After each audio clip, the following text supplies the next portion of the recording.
now going to talk about social emotional development in infancy. So we're going to start off by reviewing attachment a little bit. Remember, attachment is the bond between a parent and a baby. There is a primary attachment figure. This is usually the mother, but could be anyone. And there can be multiple attachment figures. The quality of attachment between the baby and the caregiver is very, very important. The best type of attachment is secure, which means the baby trusts the caregivers to meet his or her needs and feels safe and loved. So again, review what creates a secure attachment. Well, responsiveness and affection, a single primary caregiver, and the baby's needs are consistently met, and that includes physical needs and emotional needs. So the benefits of secure attachment, in short, everything. Babies who had a secure attachment tend to be better problem solvers, have better social skills, they do better in school. There are all sorts of benefits, and we don't have time to list them all here. So essentially everything. Meet your baby's needs swiftly, consistently, and gently.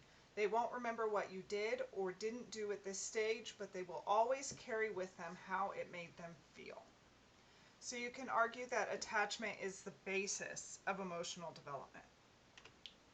I want to talk about co-sleeping for a few minutes. I know it's a very controversial topic, and this one was a hard one to place. I wasn't sure whether to put it in physical development with sleeping or here in social emotional development. I put it here because it does have emotional implications. So what have you heard about co-sleeping? If you're like everyone else, you've probably heard that it's bad and that you should never do it. I know that when I had my son and went to a pediatrician, she told me co-sleeping kills babies, which is a bit hyperbolic. But I'm going to tell you a little bit about the research. So there are a great amount of variation regarding sleeping arrangements among families. Some families co-sleep with their baby in the same room, some co-sleep with baby in the same bed, and many have baby in separate room from mom and dad. So I want to talk about room sharing versus bed sharing. The term co-sleeping refers to any situation in which a committed adult caregiver, usually the mother, sleeps within close enough proximity to her infant so that each, the mother and infant, can respond to each other's sensory signals and cues. Room sharing just means in the same room. Baby can be in a crib or a bassinet and mom is in the bed. Bed sharing is when baby is in the bed with mom. Both of these are co-sleeping. Technically, they both meet the definition. Unfortunately, the term co-sleeping is used for all arrangements, so when someone says co-sleeping is dangerous, they're confusing the issue. Room sharing is not dangerous at all, but sofa or chair sharing is dangerous and shouldn't be done.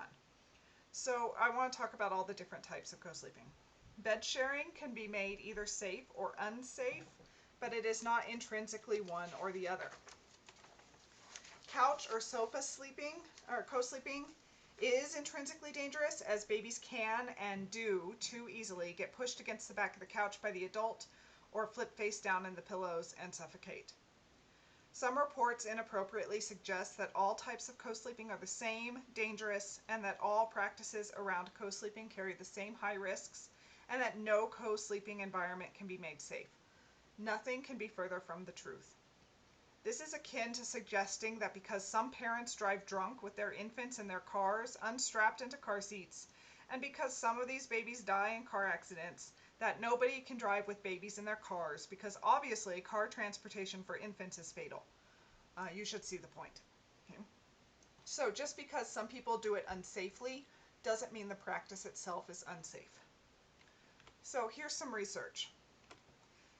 Impaired mothers. Bed sharing is dangerous when the mother is impaired in some way, such as alcohol or drugs, sleep medication, or some other reason. Research also suggests that mothers who smoke or are obese put an infant at higher risk. So these mothers should not bed share with their baby. What are some of the benefits of co-sleeping? Well, when done safely, mother-infant co-sleeping saves infant lives and contributes to infant and maternal health and well-being.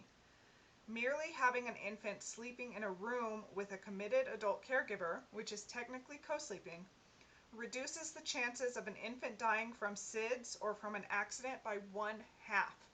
just having the baby in the same room as a committed caregiver. So this is completely safe, room sharing, and should always be done for baby. Bed sharing has some benefits too. It can make breastfeeding much easier to manage. Babies who breastfeed need to feed more often than babies who are on formula. This means that mom has to wake up a lot at night. Breastfed babies need to eat about every 2 hours. So co-sleeping, room or bed sharing helps with this. It practically doubles the amount of breastfeeding sessions, especially if baby is in bed with mom, and it permits mothers and infants to spend more time asleep. The increased exposure to mom's antibodies from more breastfeeding comes with reduces infant illness, increases their immune system. Okay, so it's good. The more breastfeeding, the better for the baby.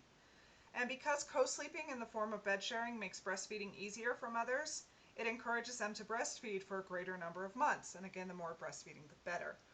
The reason why bed sharing is so good for breastfeeding mothers is because they can easily learn how to breastfeed the baby while laying on their side, and then mom can just go to sleep while the baby is nursing, instead of getting up, getting the baby, moving to a chair, trying to stay awake, then getting the baby back to sleep, moving back to the crib, getting back in bed, going back to sleep, and then having to get up and do it again an hour later.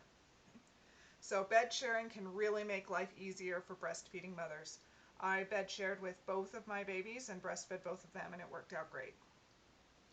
Neurologically based infant responses to maternal smells, movements, and touch altogether reduce infant crying, while positively regulate infant breathing, body temperature, absorption of calories, stress hormone level, immune status. All sorts of physical and emotional things are better when baby can just hear mom in the middle of the night. So in short, co-sleeping, whether it's in the bed or just in the same room, facilitates positive clinical changes, including more infant sleep. So there are no downsides to room sharing at all. But how do we do it safely? Adults should not bed share if inebriated or desensitized by drugs or overly exhausted. And other toddlers or children should never be in bed with an infant. They don't have the same instincts that an adult does to not roll over on their baby. Smoking mothers should have their infant sleep alongside them or on a different surface, but not in the same bed. Same with obese mothers. Breastfeeding mother-infant pairs exhibit increased sensitivities and responses to each other while sleeping, and those sensitivities offer the infant protection from mom rolling over on it. From my experience, when my baby was sleeping next to me, even when I was asleep, my body was so aware of that infant I did not move a muscle. You have the instincts to not roll over on your baby. Breastfeeding mothers and babies are super in tune with each other. Another way to do it safely is dress the baby, not the bed. This is no matter where the baby sleeps, this is good advice. Avoid soft surfaces, pillows, blankets. If you think the baby is cold, put on warmer pajamas. Don't use blankets, don't use pillows. So this picture over here, this shows you some safe co-sleeping. It's just mom and baby together. There's no blankets, there's no pillows, there's nothing to suffocate the baby. This here is not safe. There's a blanket here that could easily overlap baby. So you want to keep blankets and soft surfaces away from baby's face. So some cultural variations in co-sleeping. The highest rates of bed sharing worldwide occur alongside the lowest rates of infant mortality, including SIDS, and 2/3 of the world co-sleep. 2/3 of the world co-sleep.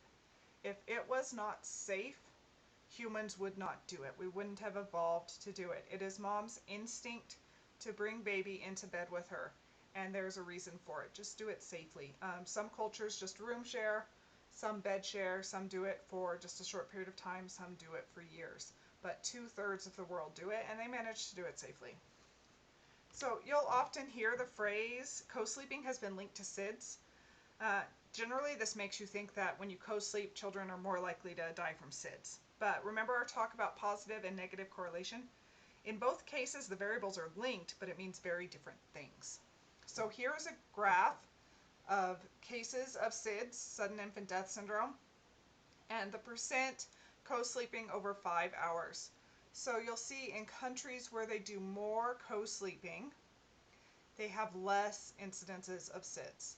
So we have a negative correlation between SIDS and co-sleeping. So is co-sleeping linked to SIDS? Yes, it is. Remember, just having a baby in the same room as a caregiver can reduce their risk of dying from SIDS by about half.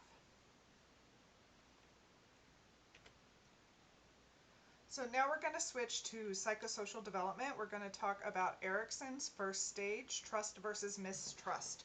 Remember, he believed that every age group has a developmental crisis that has to be navigated.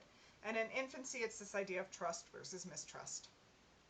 So in his theory, how trust is gained, it's the exact same as attachment. They need responsive, affectionate caregivers. Infants' needs are met in a consistent and timely manner. The infant learns that their needs are going to be met. This is the successful outcome of the stage. If a baby learns to trust, it has the power to engage adults in its life through smiles or cries. They know adults will be there if they're needed, and they believe that the world is a good and happy place, and that they're safe and their needs are going to be met. But on the other end, if mistrust happens, these babies may lack curiosity and empathy. They may have a hard time making friends or connecting with other people, and have a hard time expressing or recognizing emotion. They have learned that other people don't meet their needs. Other people are not safe and trustworthy. This lays an internal working model, just like in Bowlby's attachment theory. Either outcome lays the groundwork for this child's internal working model. It's the blueprint of future relationships and outlooks. So in terms of Erikson's theory, it's what has the baby learned? That people can be trusted and be a source of love and comfort, or that people can neither be trusted nor relied on to provide love and comfort. So I really want you to see the parallels between this stage and attachment theory. They're essentially the same thing. All right, we will continue this topic in the next video.